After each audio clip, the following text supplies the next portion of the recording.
Sebuah tragedi memilukan terjadi di sebuah pesantren. Berawal dari tuduhan tanpa bukti, berujung pada api yang nyaris merenggut nyawa seorang santriwati. Ini kisah Aisyah, gadis sederhana yang hidupnya berubah karena satu fitnah. Fitnah yang lebih kejam dari pembunuhan. Satu tuduhan, satu emosi yang tak terkendali dan semuanya berujung pada tragedi. Bagaimana bisa sesuatu yang kecil berubah menjadi bencana besar? Siapa yang sebenarnya salah? Dan apa harga dari sebuah penyesalan? Assalamualaikum teman-teman. Di video kali ini, kita akan membahas sebuah kisah nyata yang penuh pelajaran hidup. Kisah tentang Aisyah, fitnah, dan tragedi di sebuah pesantren.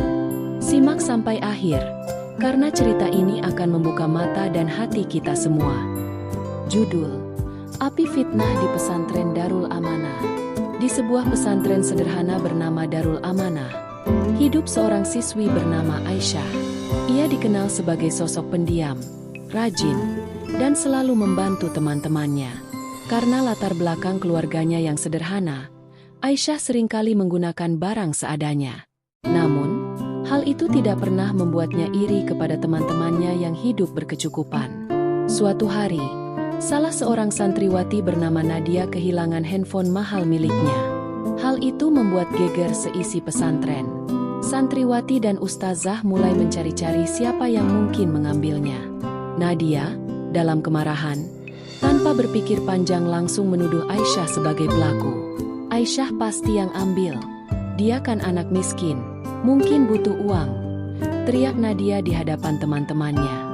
Tuduhan Nadia membuat suasana menjadi panas. Aisyah membantah dengan tegas, "Aku tidak pernah mengambil barang siapapun." Namun, karena Aisyah pendiam dan tidak banyak teman yang membelanya, tuduhan itu mulai dipercayai oleh banyak orang. Hari demi hari, gosip semakin liar. Ada yang mengatakan Aisyah menyembunyikan handphone itu di kamarnya. Ada pula yang menyebutnya licik. Tekanan dan cemoohan teman-teman membuat Aisyah terpuruk. Sampai suatu malam, situasi menjadi di luar kendali. Beberapa santriwati yang terbawa emosi memutuskan untuk menghukum Aisyah. Saat Aisyah tidur di kamarnya, beberapa santriwati menyiramkan minyak tanah di sekitar tempat tidurnya, menyalakan api kecil dengan maksud menakut-nakutinya. Namun, api itu dengan cepat menyambar kasur dan barang-barang di sekitarnya. Suasana menjadi kacau. Asrama dipenuhi asap dan teriakan. Santriwati lain berlarian menyelamatkan diri. Aisyah terbangun dalam kepanikan. Tubuhnya sudah terjebak api. Dengan sekuat tenaga, ia berusaha keluar. Namun sebagian tubuhnya telah terkena luka bakar. Petugas pesantren akhirnya berhasil memadamkan api dan membawa Aisyah ke rumah sakit. Kabar mengenai kebakaran itu menyebar luas, dan penyelidikan pun dilakukan.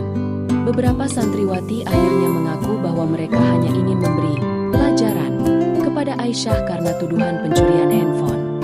Namun, kebenaran akhirnya terungkap. Handphone milik Nadia ditemukan di sela-sela lemari kamarnya sendiri. Nadia menangis menyesal, menyadari betapa fitnah yang ia lontarkan telah menghancurkan kehidupan Aisyah. Di rumah sakit, Aisyah masih berjuang dengan luka bakarnya. Tubuhnya tak lagi sama, namun hatinya tetap kuat. "Aku memaafkan mereka, tapi aku harap ini menjadi pelajaran," ujar Aisyah dengan suara lirih ketika dikunjungi pimpinan pesantren. Kisah ini menjadi pengingat keras bagi seluruh penghuni pesantren bahwa fitnah lebih kejam daripada pembunuhan. Kesalahpahaman kecil, jika tak dikendalikan, bisa berujung pada tragedi besar. Dan bagi Nadia, penyesalan yang ia rasakan akan menjadi bayang-bayang seumur hidupnya. Pesan moral: jangan pernah menuduh seseorang tanpa bukti yang jelas. Fitnah dan emosi yang tidak terkendali hanya akan menghancurkan hidup orang lain dan menyesalkan diri sendiri. Teman-teman, dari kisah ini kita belajar bahwa fitnah bukanlah hal yang bisa dianggap sepele. Tuduhan tanpa bukti tidak hanya melukai hati, tetapi bisa menghancurkan hidup seseorang. Kasus Aisyah mengingatkan kita semua bahwa emosi yang tak terkendali dan tindakan gegabah bisa membawa penyesalan seumur hidup. Berhati-hatilah dengan setiap kata dan tindakan kita. Jangan mudah menuduh tanpa bukti, dan jangan mudah terprovokasi oleh emosi sesaat. Ingat, seperti seperti yang sering kita dengar, fitnah lebih kejam daripada pembunuhan. Terima kasih sudah menonton sampai akhir. Jangan lupa subscribe channel ini dan aktifkan lonceng notifikasi agar tidak ketinggalan konten penuh inspirasi lainnya. Sampai jumpa di video berikutnya.